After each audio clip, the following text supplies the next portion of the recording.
Well, sadly, the relevance, I think, speaks for itself. What amazed me was it was a story I hadn't heard of before, and I thought Zach did an amazing job of also highlighting really family and how community and the sense of family can make people feel safe, secure, no matter where they're going, in what direction in their life, politically or emotionally.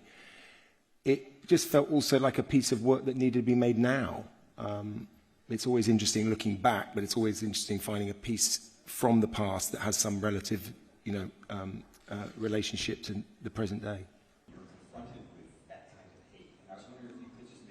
Well, I would say that with Jude's character Husk, he's very much an amalgamation and a composite of a number of law enforcement agents who followed this case and who tracked down Bob Matthews. But then I think the characterization and what we all collectively came to try to do with Husk, and I'll let Jude speak more specifically about it, but was to create someone who we really felt the toll of this career of having to kind of battle these groups, and to the amount of sacrifice that he would have experienced and gone through in the pursuit of this kind of justice. And so I think that character really was, we had sort of created the archetype of it, and then when we got to set and started really developing it with everyone together, that Jude and Justin were very, very instrumental in sort of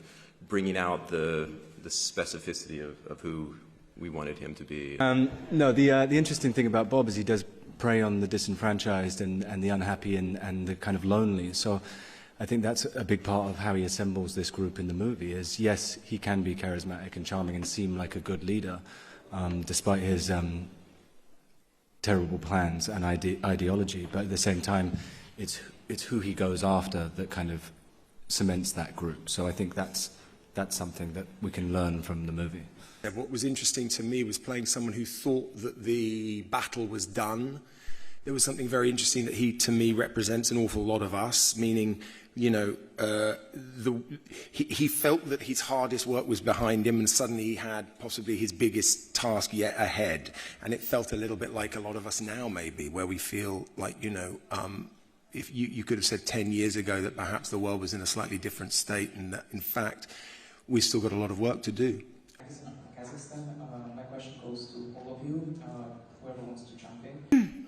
Look, I've been wanting to do an American film for some time, and a lot of the films that made me want to be a filmmaker, like The French Connection and All the President's Men, Mississippi Burning, they were all these fantastic 70s dramatic thrillers, and unfortunately, it's becoming harder and harder to make those sort of films. So this was an incredible opportunity. After reading Zach's script, it was really obvious that I could lean a little bit on the simplicity of some of those films in the way in which they were shot, which was very sort of classic and simple, and the characters felt very grounded and didn't have to sort of reach too much. They could be part of a world, which was why the locations and the actual place was really important to me, that the actors felt part of the place. So yeah, I think a lot of the inspiration sort of came from my love affair with films, why I started making them, what grabbed me as a 13, 14-year-old. See how easy it is to manipulate people and to destroy the existing order. And I think so many things within the film were the seed and the germination of today, and many of the challenges that I think we face. And that's always an extraordinary thing, when you can find a piece of writing or an event that comes from the past, that has some sort of perspective, and for it to intimately have a conversation with today's politics, that's a rare gem. And I think the history of America is very complex, and if you look back throughout history, whether we're talking about the Jim Crow South or the Tulsa race riots in 1921 or the Oklahoma sitting bombing, like, this level of bigotry is not new, and unfortunately it has existed in our nation since our nation was founded.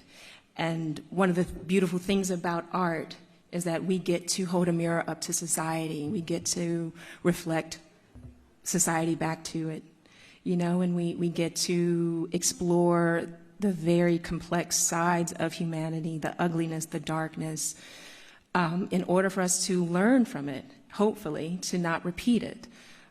So it is like you said, the film could have been made at any moment and it would have been relevant, you know, unfortunately. As we've all discussed in terms of it being relevant today, that sadly being true, it's also a global thing at the moment, which is just a horrible situation.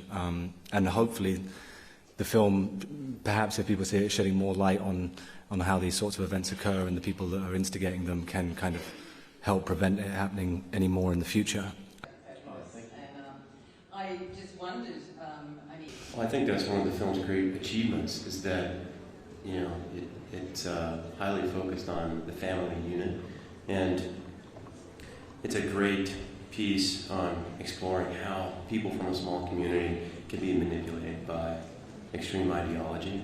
I grew up in a small town, and, you know, the population of my town is 1,200, so I definitely, you know, have seen certain things growing up where, you know, people are a product of their environment, and especially in these subcultures in the U.S., I think you have a specific ideology that is kind of descended from the people of generations and living in this small community and not having any exposure. So I think that was one thing that really drew me to this project, and one thing that I think one area where I think the film excels in exploring that and capturing it authentically.